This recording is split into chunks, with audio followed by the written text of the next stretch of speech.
Hey babes, welcome to Wine in My Foyer, a podcast hosted by me, Bianca, where we talk all the real life things while sipping and learning a little bit about wine. Tune in weekly to find inspirational and current information about womanhood, city living, cuisine, travel, and growing in age, direct to you from my New York City apartment. Here we focus on life's beautiful sensory experiences and how we can use them to brighten our worlds. I hope you learn something, laugh a little, know that you are not alone, and most importantly, that you will be inspired to live your most flavorful life. Pull up a seat, join me in my foyer. Hey y'all, welcome back to Wine in My Foyer. Today I have a special guest. As you know, we talk real life things here. We talk flavorful life, and I've got a special guest who is living out her flavorful life in Mexico. And so I wanted to chat her up about her experience and how she got there. So stay tuned. You know, we've got a little bit of wine and lots of flavor. So, you know, we always start with a little bit of wine. And this is my friend, LaShawna Martin. And I know her favorite wine is Viognier. I didn't. Thank you. Yeah. Yay. Yeah. So we're going to have a little bit of Viognier while we chat. And just for you who don't know, Viognier is a white wine typical to Rhone. The best way to describe it is it's kind of like Sauvignon Blanc and Chardonnay had a baby, right? With less citrus. It's very delicious, a little tiny bit fruit forward, and it is fabulous for the summer. So if you are a white wine drinker and you're not familiar, get into it.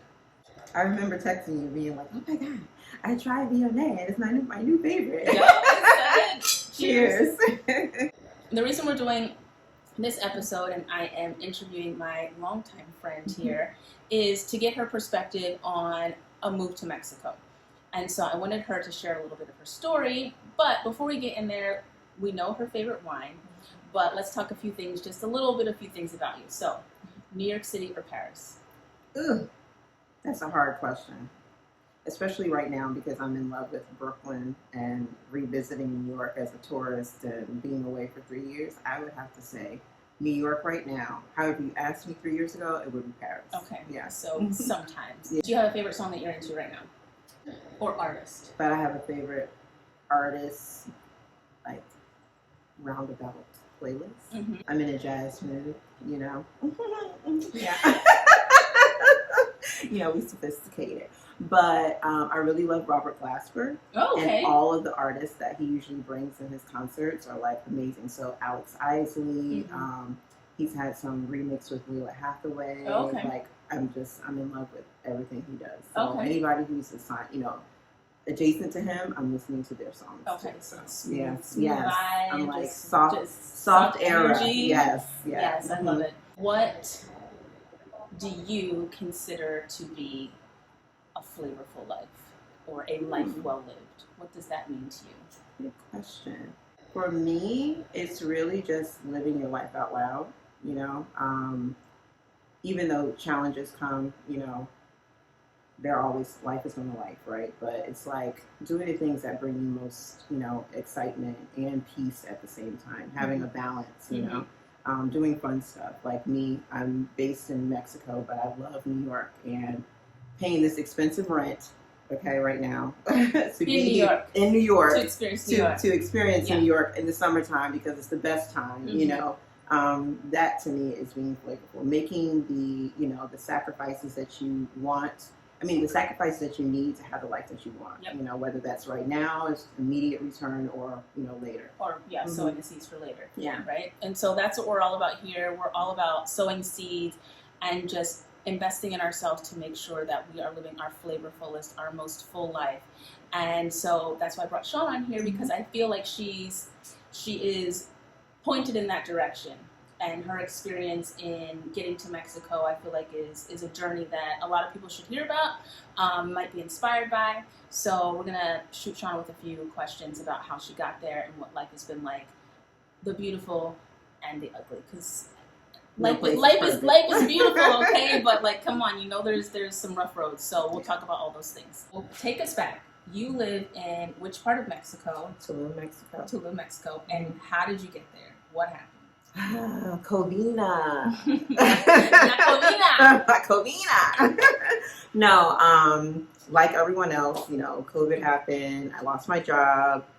was in quarantine by myself for 4 months.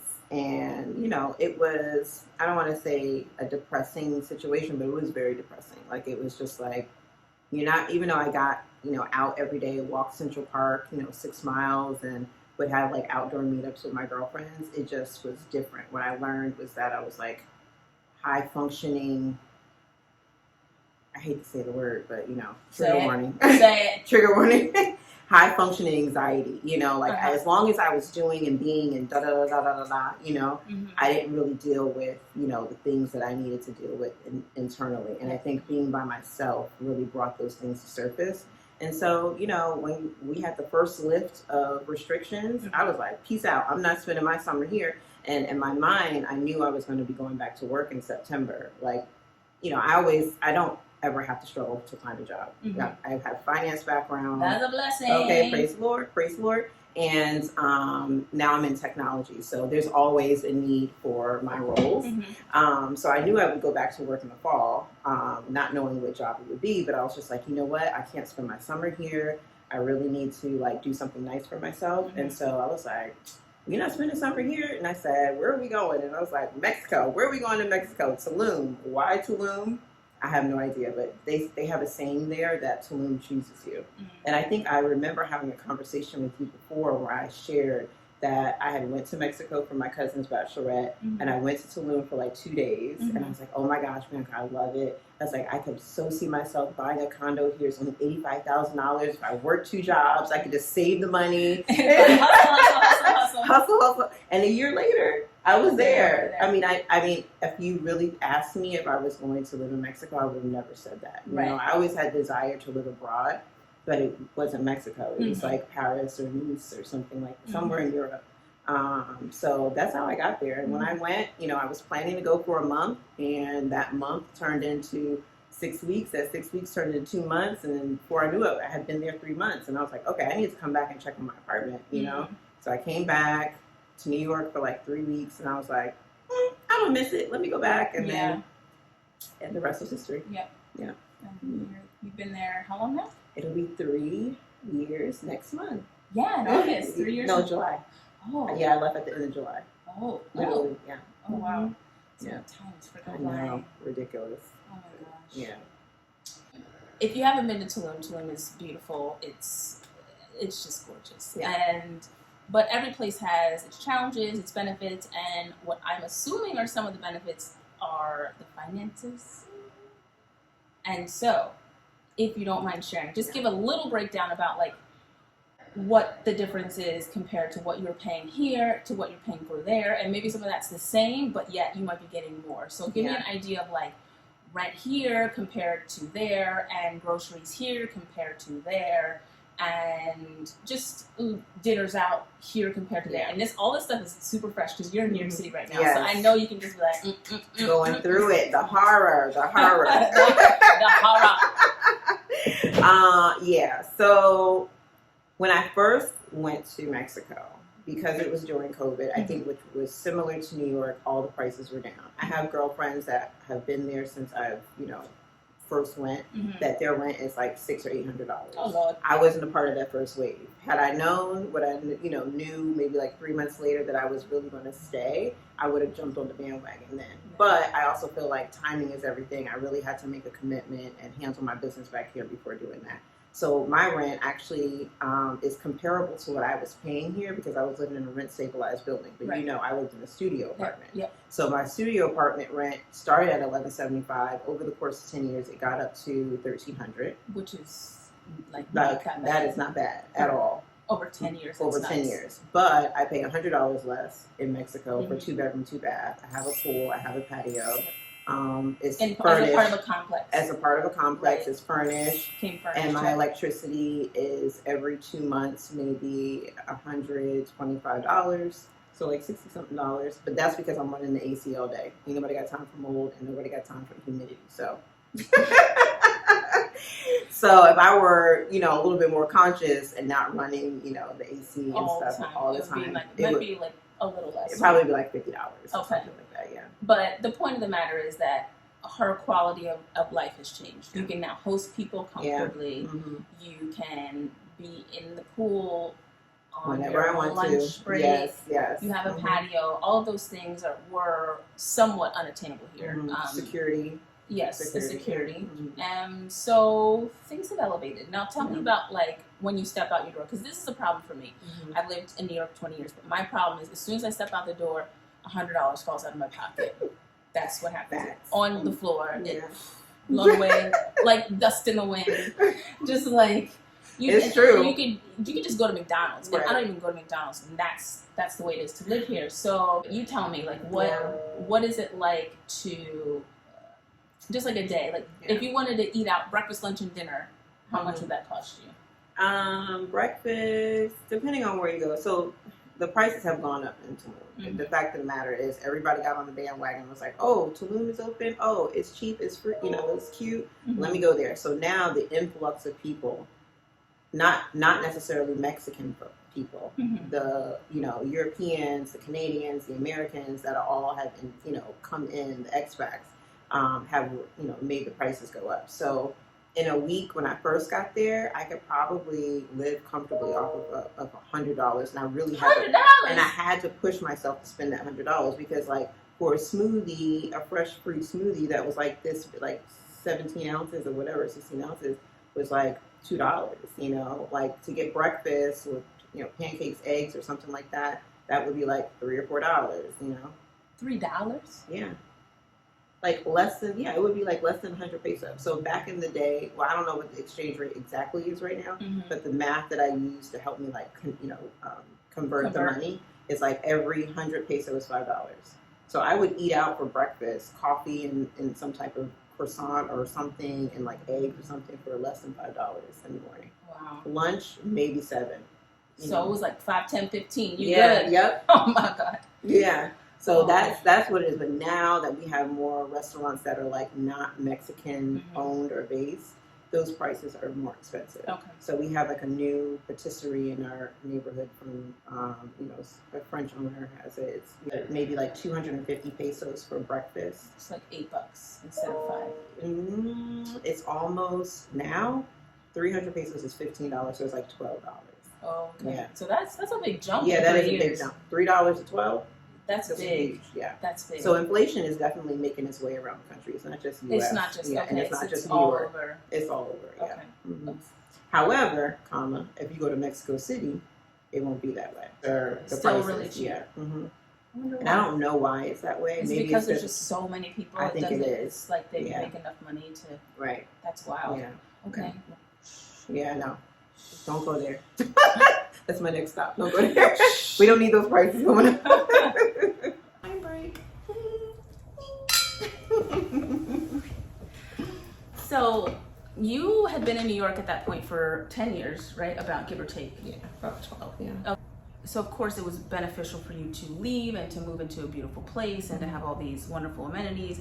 But again, you were moving from a place where you felt, like you said, anxious and also depressed because it was kind of lonely being in COVID. So how in these past 3 years have you been able to incorporate or find community there? So when I first moved to Tulum, what we were doing was doing these events that were music based. We were bringing Afro beats. I don't know if you know much about Tulum, but it was very house driven. Every place had the same playlist. Every place had the same, music. And we were like, oh, what we're not going to do is listen to this. So much techno, right? Okay, what? We're not doing that. And so yes, thank you for correcting me, techno, because house that I know from Jersey and Baltimore is totally different than the house that they play down there. So what we started doing was like we would start taking over places. Like, there was a crew of, people of color that were all in Tulum at the same time. I was calling it like the Mecca because we all had the same plan. And there were like about 35 of us, that we knew for a minute we're all there for like at least like a 2 to 3 month span of time. So it was very apparent, like when you were there in that space, you'd go out. I mean, it's small enough that you'd go out and be like, hey, black person. Hey, black person. Yep, and that's the difference too. Hey, black person. Abroad, black people speak. In New York, you don't say, like, I catch myself saying good morning to people, and they're like, what the heck are you saying? And I'm like, I'm so used to it now. I think it's changing a little bit. Really? I will say people are making eye contact or getting less like weird vibes. Mm-hmm, people are just like, oh hey, mm-hmm. maybe this must be what people experience in the South between our culture. But in New York, everybody's just got this armor on, right. and it don't matter if you're purple, green, yellow, whatever. Right. It's like, you do you, I do me. Mm-hmm. Don't get into my don't space. ask me no the questions. End, right? So you know, you must have experienced like, hey friend. Yeah, and we used to have this thing, like we could tell when people were like straight off the, we don't want to say straight off the boat, but straight off the flight, because we would speak and they would be like, you know, like they wouldn't know to like, you know, wave back, or just, you know, they would just be so uptight, or we would see them walking around town outside with their mask on, and it's like, you don't gotta put the mask on unless you go inside. You know, this is like early on, and it's just like we could point them out. The newbies. Yeah, the newbies. Yeah.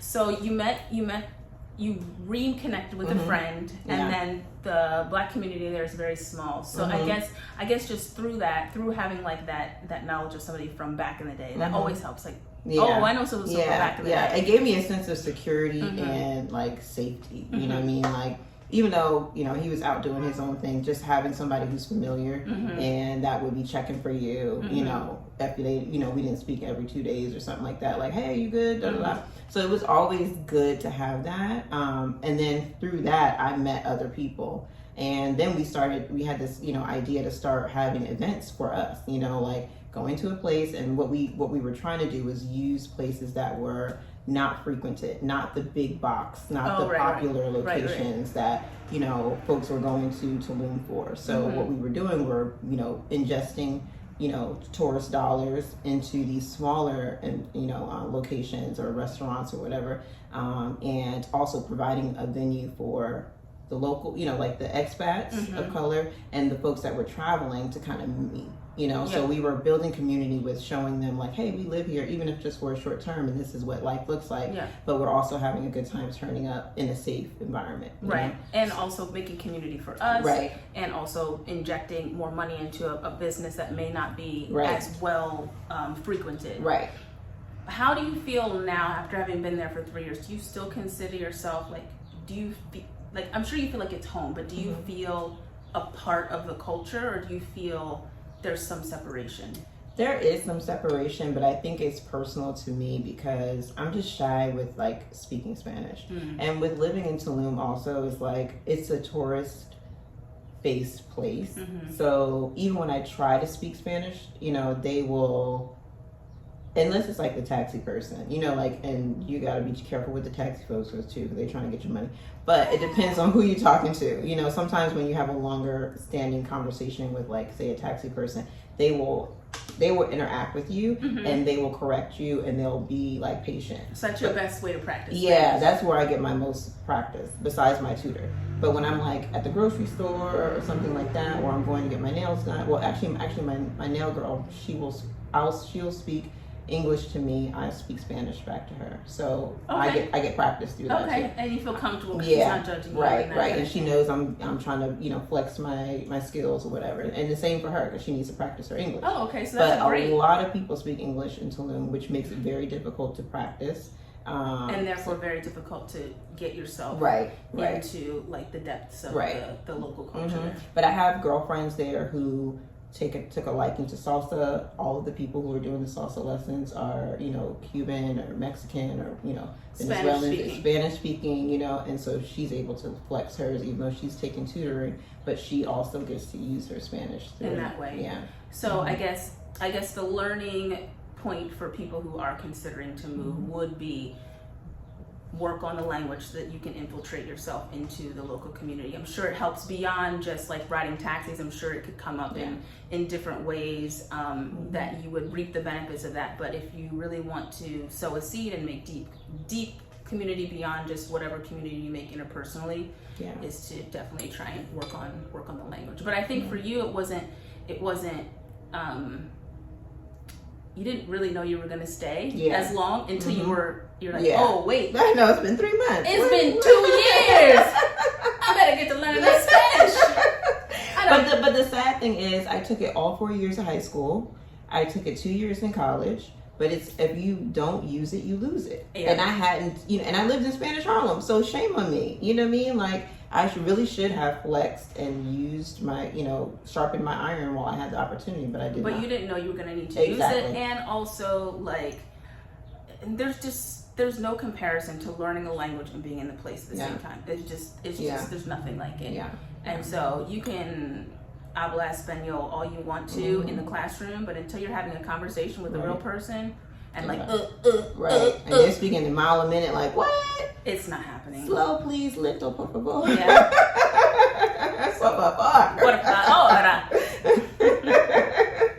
So yeah. No, I know. I'm always like, I can't hear what you say. Yep. But that's also part of the reason why I'm interested in going to Mexico City too, because there you must know the language. There's no like. There's no ifs or buts. Very, very few people speak English there. Really? Yeah. Oh, I love that. Yeah. So it makes you really, really push it. That's my vibe. Yeah. I know living in Tulum is amazing, but there's always downsides to beautiful experiences. So give me a couple of things that have not gone so well since you've been there. Yeah. And also, if you could do it again, what would be something that you did differently? Okay, the first thing is understanding, even if you have plans to live there, you are still an outsider, and the locals will see you as such. So my, unfortunate thing is like getting into arguments with the taxi people all the time because they want to charge me $10,000, and I'm like, no, sir. Yo vivo aquí 3 años. So, so you know the prices. Right, I know the prices. So they're going to try to always up price you. So that's one thing. So, to counter that, I either bike, people bike a lot there, people walk, even though they don't have, Ma'am. Biscuit, seriously, do you need to go back? We can hear you. Don't laugh, mommy, okay? And Corey, you be good too.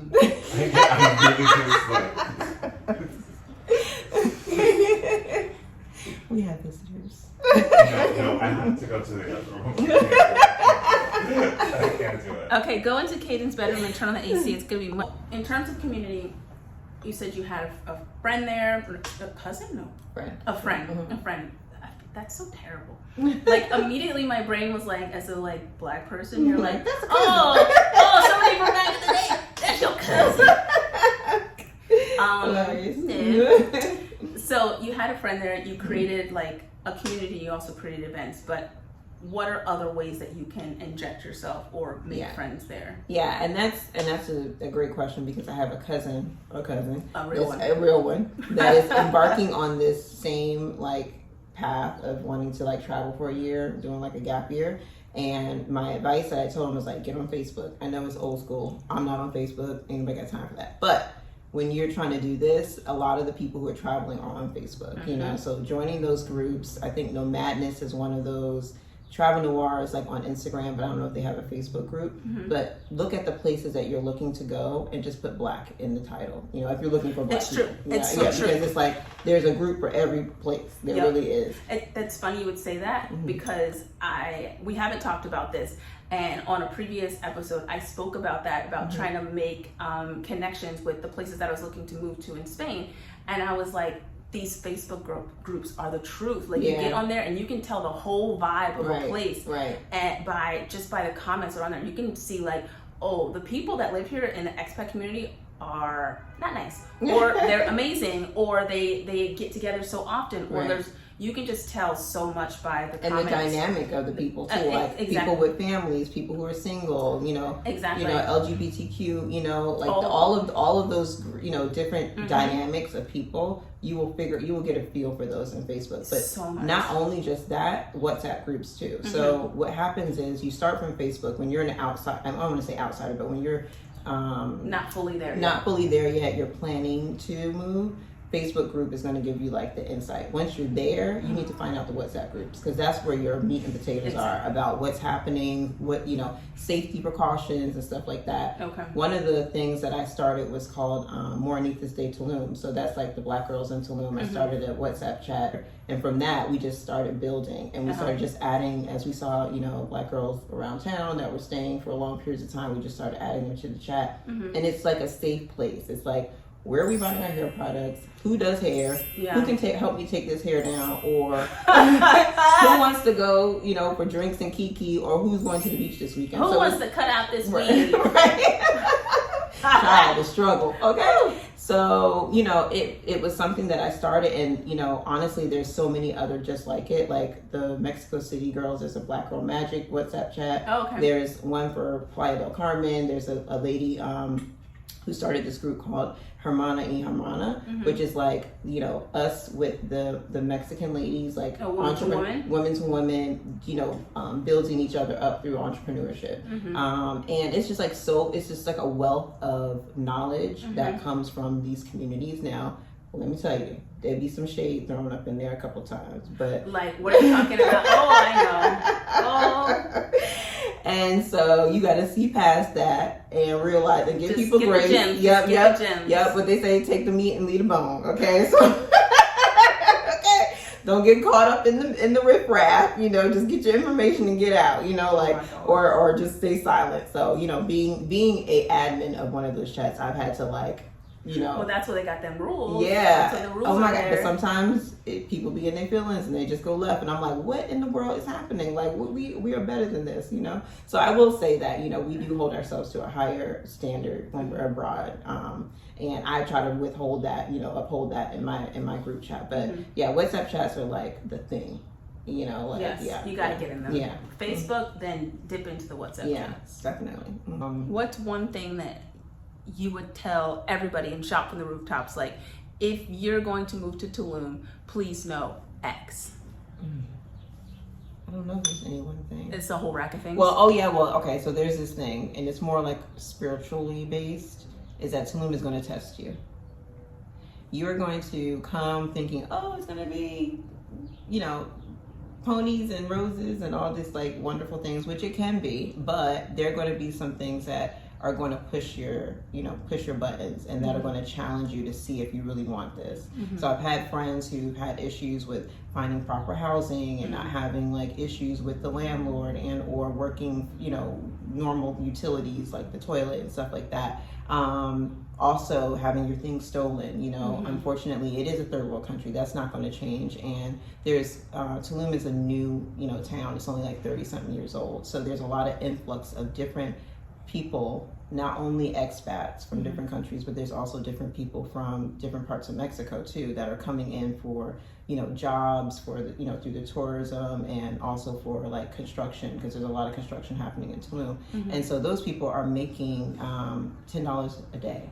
Oh, wow. That's their earning wage, $10 a day, and that's supposed to be hot heat. In that hot heat, and they're working almost 12-hour days, because they're, you know, leaving at 6 o'clock to get to their place. If they're not staying on the site, they're leaving so early to get to where they're going, and then not getting off until 6, and then getting home at 8 or 9 o'clock to all do it again. You know. So there's a lot of disparity between the people, and very high and low disparity. Very high and low. And so being mindful of that, and you know, I don't want to say hiding your worth or, like, how much you make, but don't come in there with your Gucci, you know, Prada, all that. No, because first of all, it's not necessary. Right, it ain't. Like, you're gonna sweat it out anyway. It's not necessary. And second of all, it's kind of just obnoxious to what's happening overall within the community.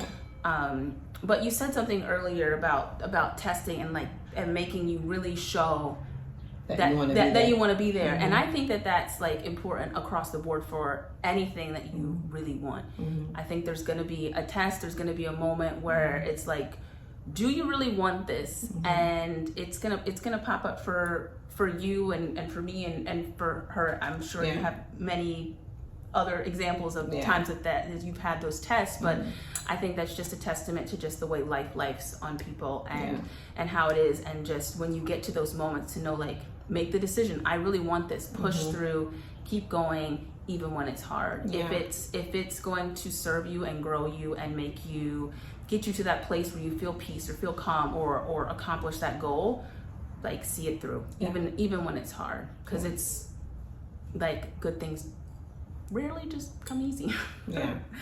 There's a little bit of work to them. So Beautiful Life in Tulum took a little bit of grit and challenge. Patience. Yes. Controlling what you can, being mindful of the things that you can control and the things that you just need to release. Like, I was very high strung coming from New York. It's like, and even like patience with getting food and, waiting on somebody to either come get you, being on Caribbean time, that spans to Mexico too, and it's like, and we want everything in a New York minute. Now. And it's like, chillax. And it's so funny because when I have friends come visit me and we go out and like their food comes out wrong or, it doesn't taste exactly, I'm like, and they want to send it back or they want to complain to the manager. I'm like, I have to tell them like, oh honey, we don't do that here. Like that's not something we do here. We'll just order something else. Right, let's just order something else. It's cheap anyway. Like, let them know, oh, I didn't really like it, to my liking, blah, blah, blah, and get something else because that's not something that they accommodate or know. And the sad thing is, not to like, go too deep down, is like in some restaurants, if you don't like your food or you decide that you want it off the bill, they make the server pay for it. And they do that knowing that we come from a country where this is something that's normal, and they pull on our heartstrings. They know that we're going to feel bad. So knowing that, they will be like, oh, well, you're going to have to pay for it. It comes out of your check, or out of your tips. Which is ridiculous. Which is not fair at all, And it's not their fault. The cook made it, or messed it up, Or you're not in control of somebody's taste buds, right? Right, exactly. But yeah, so there's a lot to be conscientious of when you're entering into a different culture and making sure that you're kind and aware. One last question, and that is, if you could do it again, would you do it again? Yes or no? And would Tulum be the place? Yeah, okay. Yes, if I had to do it again, I would do it again. Tulum would be the place. But I would be open to being a little bit more flexible, not making it. I think initially I was so stuck on, doing Tulum that I wouldn't open myself to go to any other place in Mexico. Oh. And now I'm in this place where I'm wanting to explore all of Mexico, all of the other different parts. Now that I know that there's a community everywhere. So I definitely would do it again. I feel like even with traveling to other places such as Spain last year, in London, I love those places too. But I feel like Mexico has my heart, Oh. Yeah. Right, I don't know. But you never know. Things change. Right. Today, on this date, Mexico has your heart. Yes. And that's beautiful. Yes. That's beautiful. Well, thank you so much for taking the time. I appreciate it. Thanks for having me. I feel so special. Very special. Thank you guys for tuning in and watching or listening to Wine in My Foyer, where we talk to you live from my New York City foyer. I appreciate all of you, and stay tuned for more snippets from friends, from creators, from artists, and from myself talking about us living and achieving our most flavorful lives. Cheers.